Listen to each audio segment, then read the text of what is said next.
Haleluya, selamat pagi, shalom. Ya, puji Tuhan. Memulai dengan pertanyaan ini, apakah Bapak Ibu Saudara sudah memulai dengan gerakan doa dan firman? Salam gedor. Ya, siapa yang sudah? Angkat tangan. Puji Tuhan, ya, yang belum mulai. Ya, ini sebuah hal yang kita bisa lakukan bersama-sama. Perenungan pribadi, bukan perenungan orang lain. Ya, kalau Bapak Ibu Saudara saat ini mendengar khotbah saya, itu artinya saya yang merenungkan firman Tuhan. Bapak Ibu Saudara hanya mendengar. Tetapi ketika kita ikut di dalam gedor, gerakan doa dan firman Tuhan, Bapak Ibu Saudara membaca satu pasal, menuliskan, artinya mata melihat, pikiran bekerja, ya, dan mulut mungkin bisa mengucapkan, maka kita akan banyak mengingat. Ya, firman Tuhan adalah kebenaran. Kalau kita melakukan bersama-sama, maka kita akan dikuatkan. Hilangkan kemalasan. Kalau Bapak Ibu Saudara sudah biasa membaca, ini menambahkan satu hal lagi, menuliskan. Ya, sebuah sukacita ketika kita menemukan kebenaran. Kebenaran itu bukan hanya ceritanya saja, tetapi juga ada ayat mas, mungkin ada teguran-teguran, ada hal-hal yang diingatkan Tuhan, tuliskan semua. Ya. Dan kemudian nanti apa yang mengkoreksi diri kita, tuliskan di sana. Setiap perkataan Tuhan yang menegur kita, tuliskan di sana. Dan kemudian kita berkomitmen sama Tuhan, aku mau melakukan firman Tuhan. Kiranya Roh Kudus menolong aku, itu yang kita tuliskan. Dan saya percaya hidup kita tidak akan yang sama lagi. Oleh karena itu mari kita memulai dengan deklarasi gerakan doa dan firman. Baca sama-sama dengan kuat, dengan tegas, 1, 2, 3. Doa orang benar sangat besar kuasanya. Firman Tuhan pelita bagi kakiku, terang bagi jalanku. Intim dengan Tuhan setiap hari, hidupku takkan sama lagi. Dalam nama Tuhan Yesus, amin. Biarlah itu yang terjadi dalam kehidupan kita. Haleluya. Nah Bapak Ibu Saudara, bulan-bulan ini kita sedang belajar iman yang hidup. Sepanjang tahun bicara tentang iman, tetapi bulan Februari ini kita akan bicara tentang iman yang hidup. Ya, ketika saya merenungkan firman Tuhan ini, perenungan pribadi saya menemukan bahwa iman itu harus disertai dengan perbuatan. Ya, saya punya angan-angan, saya pada waktu muda, belum punya SIM, saya ingin naik sepeda motor. Ya, kelihatannya mudah, orang kenceng semua, ya pakai sepeda motor, ya balapan dan semuanya bisa melakukannya. Kelihatannya mudah, saya punya angan-angan. Tapi ketika saya minta diajarin, belajar sepeda motor dengan kakak sepupu saya, ternyata tidak semudah apa yang saya bayangkan, begitu ya. Nah, tetapi saya sudah melangkah, saya punya keinginan dan kemudian saya minta diajarin dan melakukannya itu. Karena apa? Satu kali ternyata ketika saya mencobanya, gasnya itu terlalu kenceng, gitu ya. Akhirnya belok-belok dan masuk ke parit ya. Untungnya saya bisa meloncat, kalau enggak saya masuk di sana gitu ya. Gampang kelihatannya, tetapi kemudian setelah itu saya bisa melakukannya dengan baik. Ya, saya punya keinginan untuk setir mobil, ya, dan kemudian saya belajar, ya, saya melakukannya. Saya berpikir pasti kelihatannya enak naik mobil, bisa keluar kota, ya, punya pikiran, dan kemudian saya belajar. Nah ternyata satu kali saya ke Jakarta ketemu dengan teman dari ayah saya, dia sedang di rumah dan saya dimintai untuk tolong antar anak saya, ya, saya enggak bisa antar. Kamu punya SIM? Punya. Ya, punya. Terus tolong antar ya, saya ngomong, saya belum bisa. Baru coba maksudnya baru belajar, belum bisa. Enggak apa-apa, coba aja. Ya, rada didesak saya. Kalau ketabrakan gimana? Enggak apa-apa. Waduh, ya dia berani mati untuk ini ya. Mobilnya kalau tertabrak terserah gitu ya. Nah, saya mencoba, ya udah saya pelan-pelan. Ya, pelan-pelan sampailah di tujuan. Tapi ketika sudah selesai, saya mau pulang, mau putar, enggak ada tempat berputar. Bingung ini ya. Jadi kalau nanti Bapak Ibu Saudara yang mau belajar mobil harus belajar maju dan mundur gitu ya. Jangan hanya belajar maju aja gitu ya. Nah kenapa ketika saya mundur, saya enggak mengerti, harusnya lihat spion kiri kanan. Tapi saya tengokkan kepala saya, kelihatannya sudah benar, tapi tiba-tiba jegluk gitu ya, masuk ke parit, Bapak Saudara. Ya. Nah, dari sana saya bingung, keringatan, karena itu kampung, untungnya ada banyak orang yang tolong saya sehingga saya bisa keluar. Nah, hari ini kita belajar juga bagaimana angan-angan kita, bukan hanya angan-angan, karena orang percaya punya iman yang tidak kelihatan, tetapi kita harus membawanya dengan perbuatan-perbuatan supaya iman itu terjadi. Ya, kita tidak bisa hanya berpikir aku bisa, tapi kita mulai bertindak. Ya, iman tanpa disertai tindakan, ya, atau langkah iman itu hanya angan-angan saja. Firman Tuhan berkata, manusia itu dibenarkan karena iman dan perbuatannya. Lihat ya, jadi kamu lihat bahwa manusia dibenarkan karena perbuatan-perbuatannya dan bukan hanya iman. Dan bukankah demikian juga Rahab pelacur itu dibenarkan karena perbuatan-perbuatannya ketika ia menyembunyikan orang-orang yang disuruh itu di dalam rumahnya, lalu menolong mereka lolos melalui jalan yang lain. Rahab sadar bahwa Tuhan itu menyertai bangsa Israel. Mereka keluar dari tanah Mesir menuju ke tanah Kanaan dengan banyak mujizat yang terjadi. Orang-orang yang di Kanaan mendengar bahwa bangsa Israel keluar dari tanah Mesir menuju tanah Kanaan melewati laut yang terbelah, sebuah mujizat yang luar biasa. Mereka mengalahkan orang-orang Amori, orang-orang kuat, gagah perkasa. Dan mereka takut. Rahab mengerti, sadar Tuhan menyertai bangsa Israel. Dan pastilah Yeriko akan dikalahkan oleh bangsa Israel. Tetapi satu hal yang dilakukan oleh Rahab, dia ingin supaya keluarganya diselamatkan. Apa yang dilakukan? Dia minta kepada para pengintai yang diutus oleh bangsa Israel, supaya bagaimana caranya supaya mereka selamat. Ya. Tindakan yang dilakukan apa? Ketika bangsa Kanaan, orang Yeriko, Raja Yeriko mencari pengintai itu dan berkata, di mana kedua orang itu? Maka Rahab berkata, tidak ada, mereka datang dan sekarang sudah pergi. Dan ketika Rahab melepaskan pengintai itu, dia berkata, ingat apa yang aku lakukan. Aku tahu bahwa Tuhan akan menyerahkan Yeriko dalam tangan bangsa Israel. Oleh karena itu, ingatlah nyawaku, ingatlah keluargaku. Dan pengintai itu berkata, engkau harus meletakkan tali merah kirmisi di jendela supaya itu bukti, supaya engkau selamat dan tidak ada seorang pun yang keluar dari rumah itu supaya engkau selamat. Itulah yang dilakukan oleh Rahab. Perbuatan-perbuatannya tidak cukup, imannya tidak cukup, tapi harus disertai dengan perbuatan.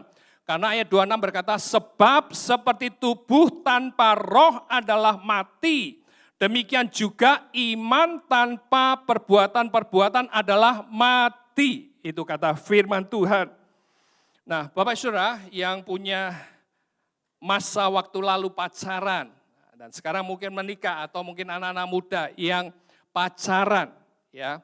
Kalau engkau berkata, aku cinta pada pasanganku, aku sayang, I love you, ya, tapi tidak pernah ditelepon, tidak pernah diajak jalan-jalan, tidak pernah ada komunikasi, ya, tidak pernah bersama-sama. Bagaimana pasangan Anda berkata, ya, katanya cinta, ya, buktinya mana? Gitu ya, tidak ada buktinya. Ya. Demikian juga kita sama Tuhan. Kalau kita ngomong aku cinta sama Tuhan, hidup sama Tuhan, ya, tapi tidak pernah ibadah dengan rutin, ya, terus kemudian tidak pernah doa, jarang-jarang untuk memuji Tuhan, ya, terus tidak melakukan perintah Tuhan. Bagaimana kita bisa ngomong aku cinta Tuhan? Karena iman tanpa perbuatan-perbuatan adalah mati. Bapak Ibu saya pernah dengar ini istilah orang intelijen Kristen? Ya, intelijen Kristen itu apa? Ya, datang ibadahnya hanya hari Paskah dan hari Natal gitu ya. Jadi artinya Pak, ketemu sama orang, jangan cari saya. Saya ini intelijen pasukan Tuhan. Kenapa? Karena dia jarang ada di gereja, begitu ya. Saya berharap Anda semua bukan intelijen ya di sini ya. Karena Anda mencintai Tuhan. Ya, ketika kita ngomong iman harus disertai dengan perbuatan. Ya. Nah, kalau kita ngomong iman Tuhan pelihara aku, maka apa yang kita lakukan? Kita harus bekerja. Bagaimana kita dicukupkan oleh Tuhan kalau kita tidak bekerja? Iman dapat nilai bagus. Kalau orang-orang kuliah atau yang sekolah, tapi tidak belajar, bagaimana mungkin? Iman tanpa perbuatan-perbuatan adalah mati. Memang ada karya mujizat Tuhan yang luar biasa, bisa terjadi dalam kehidupan kita. Ya, tetapi secara umum firman Tuhan berkata, iman tanpa perbuatan-perbuatan adalah mati. Kita nanti akan belajar banyak dari seorang yang bernama Musa, tokoh iman yang ada di dalam firman Tuhan. Ibrani 11 ayat 24-29 berkata demikian. Firman Tuhan hari ini saya berikan judul langkah iman. Ibrani 11:24, karena iman maka Musa setelah dewasa menolak disebut anak putri Fir'aun. Karena ia lebih suka menderita sengsara dengan umat Allah daripada untuk sementara menikmati kesenangan dari dosa. Ia menganggap penghinaan karena Kristus sebagai kekayaan yang lebih besar daripada semua harta Mesir, sebab pandangannya ia arahkan kepada upah. Karena iman, maka ia telah meninggalkan Mesir dengan tidak takut akan murka raja. Ia bertahan sama seperti ia melihat apa yang tidak kelihatan. Karena iman, maka ia mengadakan Paskah dan pemercikan darah, supaya pembinasa anak-anak sulung jangan menyentuh mereka. Karena iman, maka mereka telah melintasi Laut Merah sama seperti melintasi tanah kering, sedangkan orang-orang Mesir tenggelam ketika mereka mencobanya juga. Kita melihat bagaimana kehidupan daripada Musa. Dia punya iman kepada Allah dan dia melakukan tindakan-tindakan iman melalui langkah iman yang ditunjukkannya melalui yang pertama adalah bicara tentang menolak hidup di dalam dosa. Kalau engkau berkata, aku punya iman di dalam Tuhan, aku mengasihi Tuhan, aku hidup benar di hadapan Tuhan. Yang pertama kita bisa belajar dari Musa yaitu menolak hidup di dalam dosa. Kata firman Tuhan, karena iman, maka Musa setelah dewasa menolak disebut anak putri Fir'aun. Dikatakan dalam firman Tuhan, Musa itu dididik dengan segala hikmat orang Mesir. Ia berkuasa di dalam perkataannya. Dia berkuasa di dalam perbuatannya. Dia bisa melakukan apa saja sebagai anak putri Fir'aun. Ya, tapi dikatakan karena ia lebih suka menderita sengsara dengan umat Allah daripada untuk sementara menikmati kesenangan dari dosa. Ya, dari anak putri Fir'aun menjadi gembala di Median. Karena satu waktu ketika dia ingin, dikatakan firman Tuhan punya keinginan untuk mendatangi bangsa Israel, bangsanya dia sendiri. Dia melihat ada orang yang berkelahi, bangsa Mesir memukuli, berkelahi dengan bangsa Israel. Dan akhirnya apa yang dilakukan? Dia membunuh bangsa Mesir itu. Keesokan harinya ada lagi yang berkelahi, sekarang bangsa Israel dengan bangsa Israel. Dan ketika dia berkata, jangan kau berkelahi, dan satu orang berkata, apakah engkau mau membunuh aku? Dan kemudian larilah si Musa dari Mesir. Ya, dia meninggalkan segala sesuatunya, kekayaannya ditinggalkan, kekuasaannya ditinggalkan, pengaruhnya ditinggalkan. Bukankah dengan gampang sebenarnya dia bisa saja untuk melakukan sesuatu dengan masalah yang ada. Mungkin dia tangkapkah, mungkin dia bunuh dan macam-macam karena dia penuh kuasa. Tetapi firman Tuhan ini mengajarkan iman daripada Musa yang setelah dewasa menolak disebut sebagai anak putri Fir'aun. Meninggalkan kekayaannya, kekuasaannya, pengaruhnya. Bagi kita mungkin, kita berpikir rugi, kekayaannya hilang, kuasa hilang, kedudukannya hilang, rugi. Ya, tetapi kita bisa lihat, ia lebih suka menderita sengsara karena dengan umat Allah daripada untuk sementara menikmati kesenangan dari dosa. Ya. Ia menganggap penghinaan karena Kristus sebagai kekayaan yang lebih besar daripada semua harta Mesir, sebab pandangannya ia arahkan kepada upah. Sebagai orang percaya, mari kita menganggap Kristus yang ada dalam hidup kita sebagai kekayaan terbesar dalam kehidupan kita. Lebih daripada kekayaan, lebih daripada pengaruh, lebih daripada kekuasaan. Karena kita beriman kepada Kristus, ya. Setiap hari kita ini menghadapi peperangan di dalam pikiran kita. Ya, keputusan-keputusan yang kita ambil, entah itu baik, entah itu buruk. Iblis seringkali menawarkan ya hal-hal ya yang bersifat dosa atau keputusan-keputusan jahat. Kelihatannya ini nyaman buat kita ambil. Tapi ketika kita ambil, apa yang terjadi? Iblis seringkali menuduh kita, membuat kita merasa tidak layak sebagai anak-anak Allah. Ya, pikiran-pikiran kita ini setiap kali ada saja di dalam pertempuran ya rohani, kita ambil keputusan baik sesuai dengan firman Tuhan atau keputusan yang salah. Coba renungkan dalam kehidupan kita. Keputusan-keputusan yang kita ambil setiap hari. Ya, kebiasaan-kebiasaan yang kita lakukan setiap hari.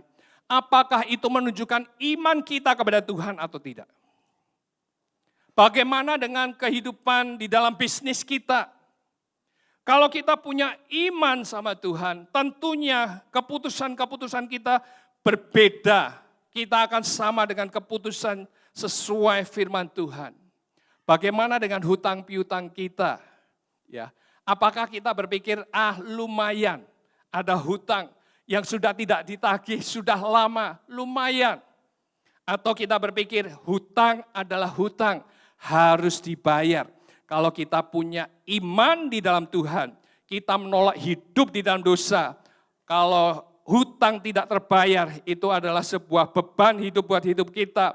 Kita harus bereskan, kita menolak hidup dalam dosa. Bagaimana kehidupan bisnis kita tentang pajak? Hari-hari ini ada berapa jemaat yang mungkin didatangi atau orang lain didatangi. Makin hari ya peraturannya makin ketat. Sebagai orang-orang beriman pada Tuhan, menolak dosa, hidup dalam dosa, manipulasi pajak, tetapi mulai mengatur pajak dengan baik. Bagaimana keputusan kita di dalam komitmen janji-janji kita kepada pelanggan kita, apakah kita tepati atau tidak? Bagaimana keputusan kita dalam bisnis tentang suap? Orang yang beriman pada Tuhan, dia menolak hidup di dalam dosa. Pak, itu sulit, sudah biasa seperti itu. Tapi saya berkatakan seperti yang dilakukan Musa, ia lebih suka menderita sengsara demi Kristus daripada kekayaan yang lebih besar daripada semua harta Mesir. Sebab pandangannya ia arahkan kepada upah daripada Kristus. Sebuah perenungan dalam kehidupan kita. Bagaimana kita membangun keluarga? Kalau kita berkata, aku punya iman sama Tuhan, aku mengasihi Tuhan. Lihat kehidupan keluarga kita. Bagaimana dengan kata-kata kasar? Bagaimana dengan kata-kata yang menusuk? Bagaimana dengan umpatan-umpatan tidak menghormati? Mungkin ada pukulan, selingkuh dan macam-macam yang terjadi dalam rumah tangga. Hari ini ya, kalau kita berkata aku beriman mengasihi Tuhan, kita menolak hidup di dalam dosa. Melepaskan itu. Bagaimana kita hidup sebagai karyawan di rumah, di perusahaan. Ya, bagaimana kita hidup sebagai pelayan Tuhan. Kalau kita mengaku bahwa aku beriman mengasihi Tuhan, engkau dan saya menolak hidup di dalam dosa. Tidak melakukan dosa. Orang yang beriman, ya, mereka menolak hidup dalam dosa dengan cara apa? Berhenti dari dosa. Berhenti dari dosa. Kalau ada seorang berkata, aku cinta Tuhan, tapi kemudian jatuh di dalam dosa, minta ampun sama Tuhan, kembali lagi sama Tuhan, Tuhan sudah ampuni, besok dosa yang sama. Minta ampun lagi sama Tuhan, kemudian jatuh di dalam dosa yang sama, Berulang kali dosa sama minta ampun, dosa sama minta ampun, dosa sama minta ampun. Sebenarnya orang ini tidak sedang menolak dosa, tapi orang ini adalah hidup di dalam dosa. Karena dia suka dalam dosa. Kalau kita mengerti ke prinsip ini, jadi ketika kita sadar hal ini, maka kita tidak melakukan lagi, berhenti hidup dalam dosa. Kalau ada godaan, kita bisa menguasai diri kita, berketetapan hati, tidak melakukan dosa lagi. Memutuskan meninggalkan kehidupan dosa demi Kristus, kekayaan yang besar.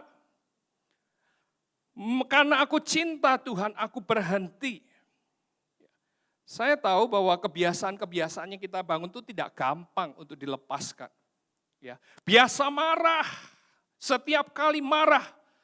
Mau melepaskan itu butuh kasih karunia Tuhan supaya pada akhirnya bisa ramah. Sudah biasa berbuat dosa, ya alkohol, judi, mungkin pezinahan dan semua. Butuh kasih karunia Tuhan untuk lepas. Ya, tetapi prinsip firman Tuhan ini harus kita tanamkan dalam hidup kita. Orang yang beriman harus menolak hidup dalam dosa. Roh Kudus ada dalam hidup kita. Dia memampukan kita untuk melakukan firman Tuhan. Yang percaya katakan amin. Firman Tuhan menegaskan bahwa si Musa berkata bahwa lebih baik Kristus daripada semua harta yang ada. Banyak orang Kristen mengaku Kristen, artinya pengikut Kristus, tapi perilakunya jauh daripada Kristus. Hidupnya jauh daripada Kristus. 1 Yohanes 2 ayat 6 berkata demikian. Barang siapa mengatakan bahwa ia ada di dalam dia, ia wajib hidup sama seperti Kristus telah hidup. Siapa yang mengaku aku ada dalam Tuhan, mari belajar hidup sama seperti Kristus hidup. Satu kali ada seorang pelayan Tuhan yang datang doa pagi, ya ibadah, pelayanan semua. Tapi satu waktu dia datang dan tanya, gimana ya Pak, saya ditawarin sebuah pekerjaan. Dia sudah punya pekerjaan, sudah lancar, tapi dia yang merasa kurang, dia datang dan tanya, saya dapat pekerjaan lebih bagus nih. Ya, tapi satu yang jadi ganjelan buat saya, semua yang ada di bawah saya itu dari agama seberang. Saya sendiri satu-satunya orang Kristen. Ketika ditanya itu saya berkata begini, lebih baik dipertimbangkan lagi, jangan. Bagaimana kita bisa kuat di sana, semuanya ya tidak seiman dengan kita dan bagaimana kita bisa kuat di sana. Ya. Dan saya berkata doa, tapi saya berkata sebaiknya engkau minta lagi sama Tuhan pekerjaan yang baru. Ya, di mana engkau bisa mempertahankan imanmu di sana. Tapi dia ambil keputusan. Benar juga berapa bulan kemudian terdengar bahwa dia ditawarin posisi lebih tinggi, gajinya dinaikkan, dan satu lagi dia akan dinikahkan dengan anak dari pemilik usaha itu. Padahal dia sudah punya istri dan 2 anak. Ya, tapi kali itu dia tidak menolak dan dia terima. Kasihan juga keluarganya, harus didoakan, karena berantakan. Tetapi saat ini yang menjadi kesedihan kita, dia jauh daripada Tuhan, murtad daripada Tuhan. Sekali lagi, kejadian ini mungkin bisa menimpa kita. Tetapi orang yang beriman sama Tuhan, tindakannya apa? Dia menolak hidup di dalam dosa. Kalau kita sekarang ini merasa kekayaan kita, kedudukan kita, semua yang kita dapatkan semua itu, karena kita melakukan dosa, karena kita tidak dengan jujur melakukan, ya kaya, tapi melakukannya dengan tidak jujur, manipulasi. Kita mendapatkan segalanya. Ingatlah firman Tuhan menegaskan kita, orang yang beriman tindakannya harus menolak hidup di dalam dosa. Karena iman kita kepada Kristus, tinggalkan semua dosa. Kristus adalah harta yang tidak ternilai buat hidup kita. Iman Musa berkata, karena Kristus sebagai kekayaan yang lebih besar, dari semua harta Mesir, pandangannya diarahkan kepada upah, keselamatan daripada Tuhan. Tuhan memberikan pahala dari Tuhan, diberikannya hidup kekal. Dan biarlah semua orang yang mengerti akan firman Tuhan ini memiliki keyakinan dan kepastian, aku yang beriman sama Tuhan, aku mau tinggalkan dosa. Orang yang percaya ke Tuhan itu memalingkan hidupnya daripada dosa. Hidup di dalam kondisi manusia baru.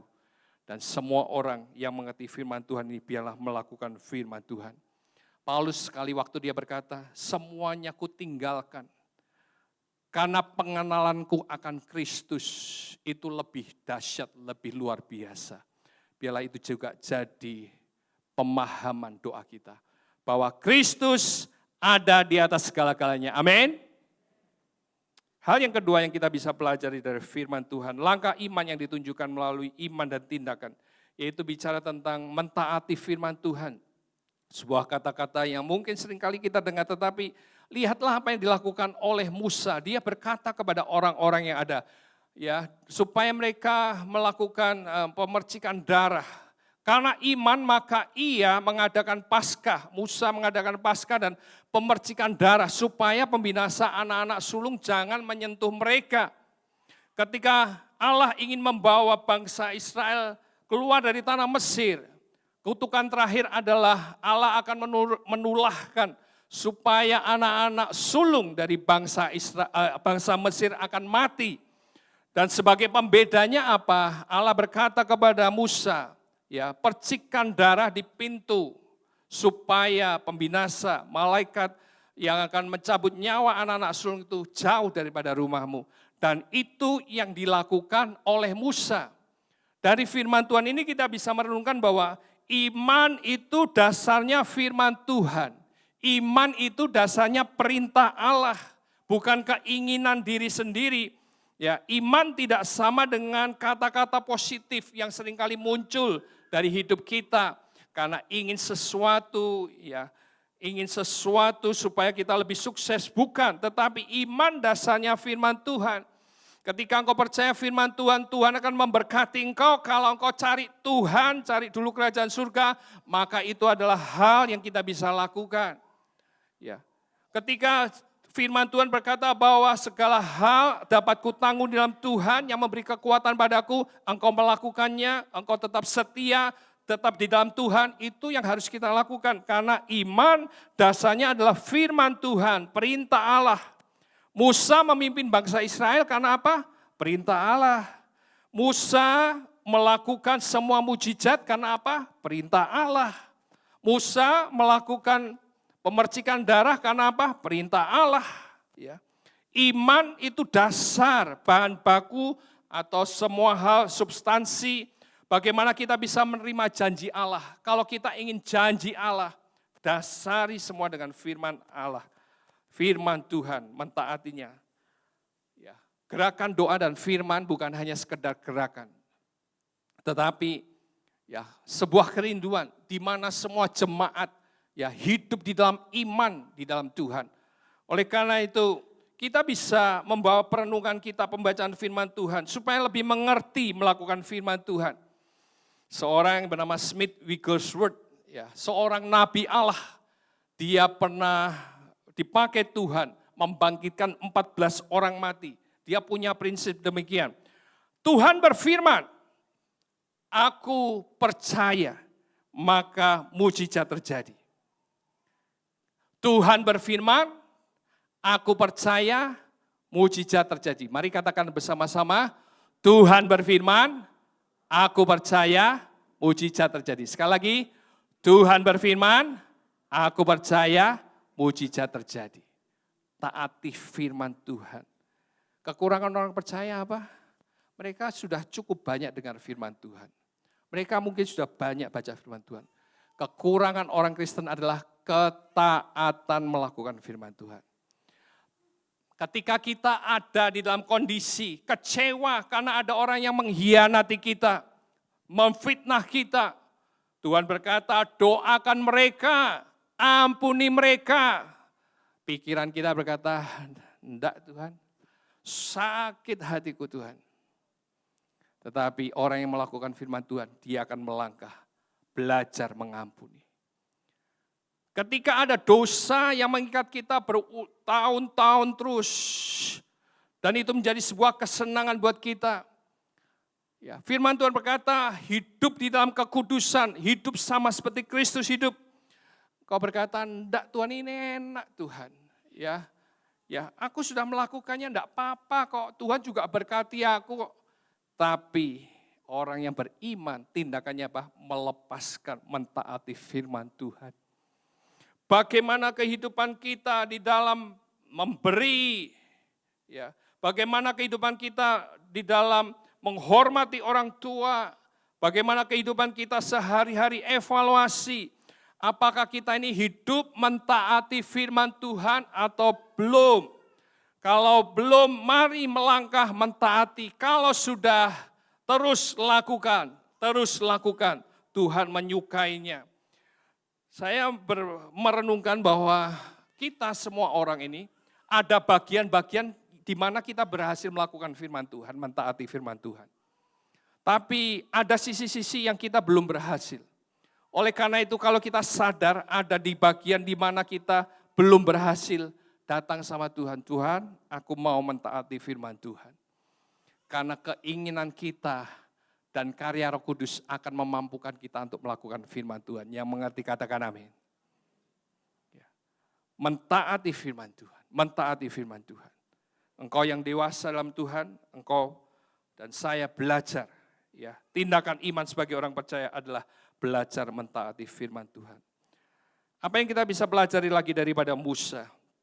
Langkah iman ditunjukkannya melalui dia melangkah dalam kemustahilan. Saya berikan kata-kata demikian, melangkah dalam kemustahilan.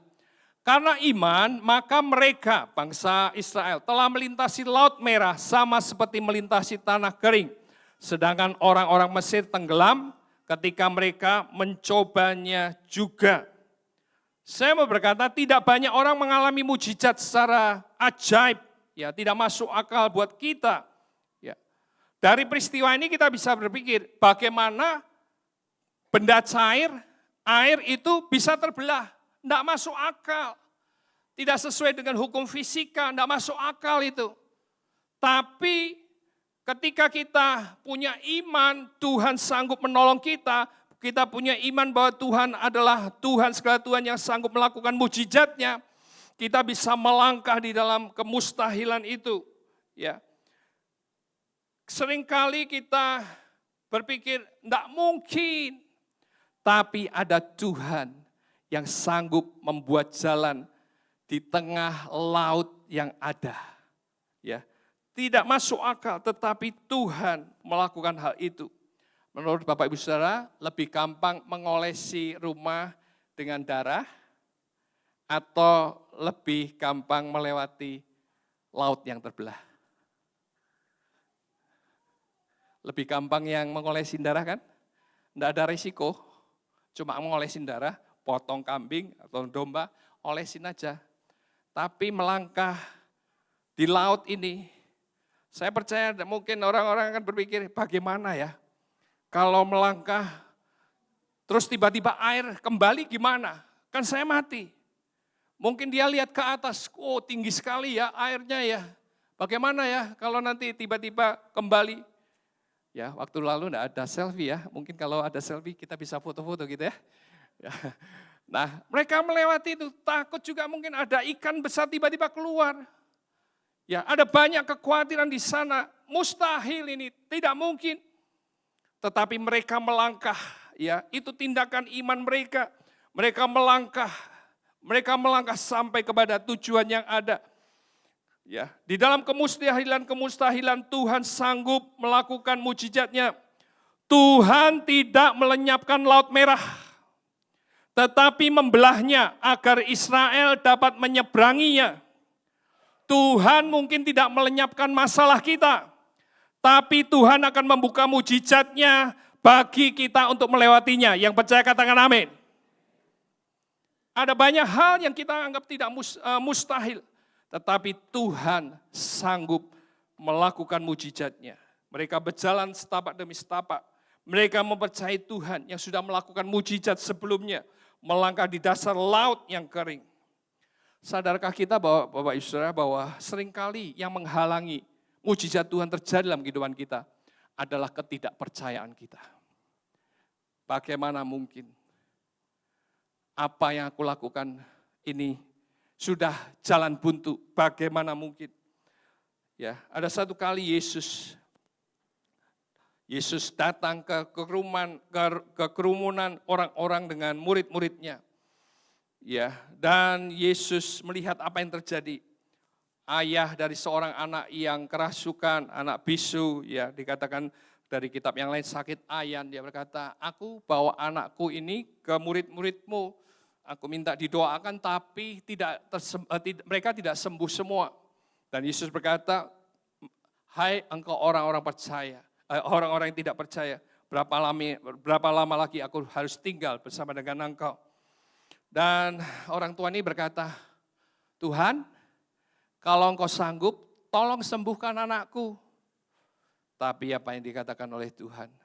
Jawab Yesus, katamu jika aku dapat, engkau dapat. Dia berkata, tidak ada yang mustahil bagi orang yang percaya, kata Yesus. Segera ayah anak itu berteriak, aku percaya, tolong aku yang tidak percaya ini. Mungkin itu yang terjadi dalam kehidupan kita. Ketika kita mengalami masalah yang besar, mustahil kita melewatinya. Tetapi kita bisa berteriak, Tuhan aku percaya. Tolong aku yang tidak percaya ini. Seringkali pikiran kita, hati kita berkata tidak mungkin. Tidak ada jalan lagi. Tapi Tuhan sanggup membuat jalan di tengah-tengah kemustahilan. Amin. Ya, tidak ada yang mustahil bagi orang percaya. Engkau dan saya harus menguatkan iman kita dan bertindak seperti orang-orang Israel. Mereka melangkah, mereka percaya Tuhan tolong mereka melangkah di laut yang kering itu dan melewatinya semua. Di tengah kondisi apapun, mari kita percaya sama Tuhan, mengasihi Tuhan, berjalan di jalan yang tidak biasa bersama Tuhan. Engkau akan melihat mujizat Tuhan. Meskipun kita mungkin kadang tidak mengerti Tuhan, kok tidak sama seperti apa yang aku bayangkan. Tapi percayalah rancangan Tuhan adalah rancangan yang sempurna buat hidup kita. Di tengah kondisi apapun, percaya sama Tuhan. Saya membawa Bapak Saudara untuk melihat sebuah kesaksian. Sebuah video di mana ada keluarga yang mengalami masalah keuangan di tengah-tengah kondisi pandemi. Tetapi mereka dengar firman Tuhan, mereka mempercayai firman Tuhan, dan mereka dilepaskan dari masalah yang ada. Dan saya berharap kesaksian ini jadi berkat buat kita semua. Silakan teman-teman media bisa. Shalom, suami saya bekerja di bidang investasi sebagai agent. Awal 2020, suami saya ini mengalami masalah di mana perusahaan tempat suami saya bekerja itu tidak bisa membayarkan komisi agent. Sehingga otomatis pada saat itu income keluarga kami menjadi nol. Kami memilih satu pekerjaan dan dalam menjalaninya tidak mudah karena kami merintis dari awal dan belum membuahkan hasil yang signifikan untuk mencukupi kebutuhan keluarga kami. Sehingga kami ini pakai tabungan kami yang tinggal minim itu terus-menerus sampai menipis, akhirnya kami terpaksa pakai kartu kredit untuk mencukupi kebutuhan rumah tangga kami. Sehingga lama-kelamaan limit mulai full sampai kepada kami ini macet, kami ini gagal bayar. Kami nggak sanggup bayar lagi. Pernah juga kami ini mengalami masa-masa sulit di mana di tabungan itu hanya tersisa ratusan ribu rupiah. Dan kami ini harus bayar tagihan listrik, tagihan air, dan lain-lain. Kami ini harus jual perhiasan dulu untuk bisa bayar tagihan-tagihan tersebut. Di dalam saat teduh saya, Tuhan itu banyak berbicara bahwa kasih itu lebih besar daripada iman dan pengharapan.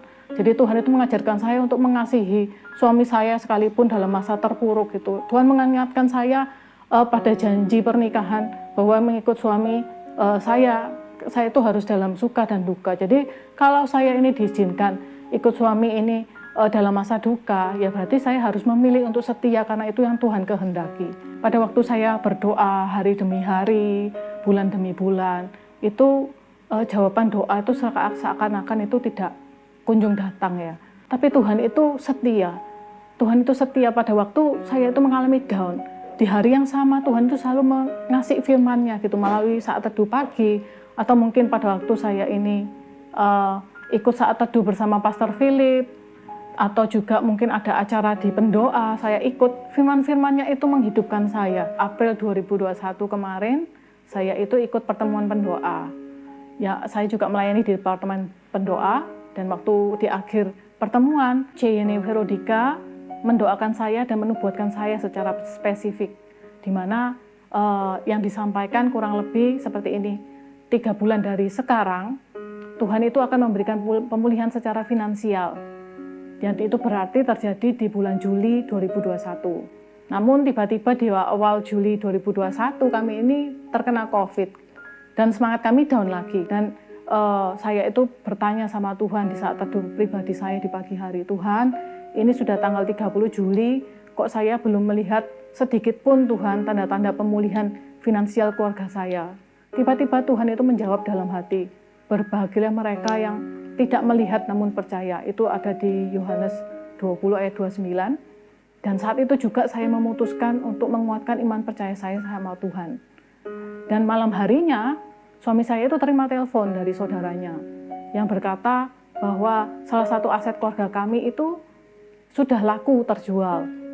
Dan aset tersebut itu sudah 5 tahun kami itu tawarkan. Singkat cerita, dari hasil penjualan aset tersebut, kami ini bisa membayar semua hutang-hutang kami, hutang-hutang kartu kredit, dan juga dari dana tersebut masih ada lebihnya untuk penghidupan kami ke depannya. Saya belajar banyak di masa pandemi ini, Tuhan itu menyediakan segala sesuatu yang kami butuhkan. Dan saya percaya di Mazmur 37 ayat 23-24 berkata bahwa Tuhan itu menetapkan langkah-langkah orang yang hidupnya berkenan kepadanya. Apabila ia jatuh, tidak pernah sampai tergeletak, sebab tangan Tuhan yang menopangnya.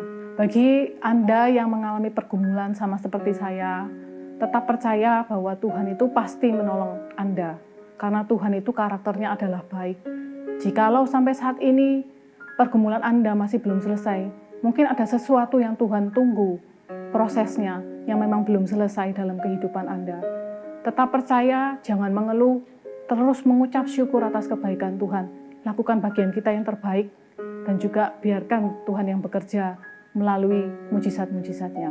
Tuhan Yesus memberkati. Amin. Biarlah kesaksian ini menguatkan kita. Tidak ada yang mustahil bagi orang yang percaya. Katakan amin. Tidak ada yang mustahil bagi orang yang percaya. Amin. Biarlah itu yang terjadi dalam kehidupan kita. Bahkan seringkali kita tidak paham apa yang terjadi. Tapi iman itu melibatkan kepercayaan kepada Tuhan. Bahkan ketika Anda tidak memiliki semua jawaban, rasanya semua buntu.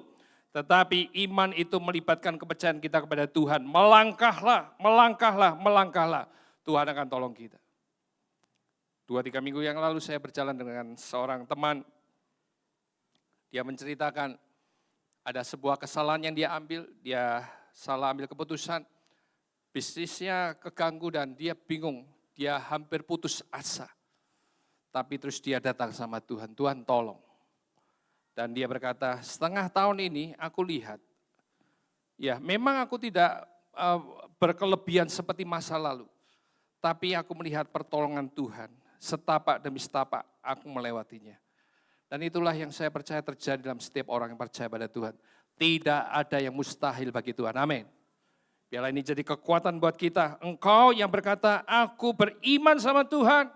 Tindakan imanmu adalah menolak hidup dalam dosa. Berhenti berbuat dosa. Engkau yang beriman pada Tuhan, bertindaklah untuk mentaati firman Tuhan. Engkau yang beriman sama Tuhan, melangkahlah dalam kemustahilan. Tuhan ada bersama dengan kita.